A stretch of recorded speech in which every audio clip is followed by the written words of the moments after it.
தமிழ் தேனி 2015ஆம் ஆண்டு ரிலீஸ் ஆகி வசூலில் 650 கோடிக்கும் மேல் சென்று சாதனை படைத்த மிகப்பெரிய வெற்றி படம் தான் பாகுபலி.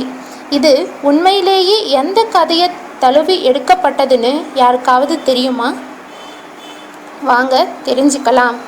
கர்நாடகாவோட ஆசன் மாவட்டத்தில் விந்தியகிரி மலை மேலே அமைந்த கோயில்தான் சரவண பலஹோலா. பெரிய தெப்பக்குளம் நீண்ட படிக்கட்டுகளோட குடைவர கோயிலில் இருக்கிற இது கிபி 9ஆம் நூற்றாண்டில் கட்டப்பட்டது. சமண சமயத்தை தோற்றுவித்த ரிஷபதேவரோட 2 மகன்கள் தான் பரதன் மற்றும் பாகுபலி.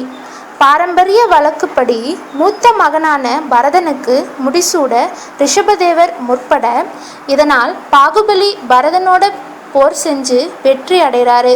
இருப்பினும் தன் அண்ணனோட முகம் வாடுறதால நாட்டை விட்டு கொடுத்துட்டு துறவியா போறாரு. இந்த பாகுபலிக்காக கட்டப்பட்ட பெரிய கோவில்தான் சரவண பலஹோலா. இங்கு 57 அடி உயரம் கொண்ட இவருக்குன்னே அமைந்த சிலை இருக்கு. இதற்கு 12 வருஷத்திற்கு ஒரு முறை மஸ்தக அபிஷேகம், அதாவது தலையிலிருந்து கால் வரைக்கும் அபிஷேகம் செய்யப்படுது.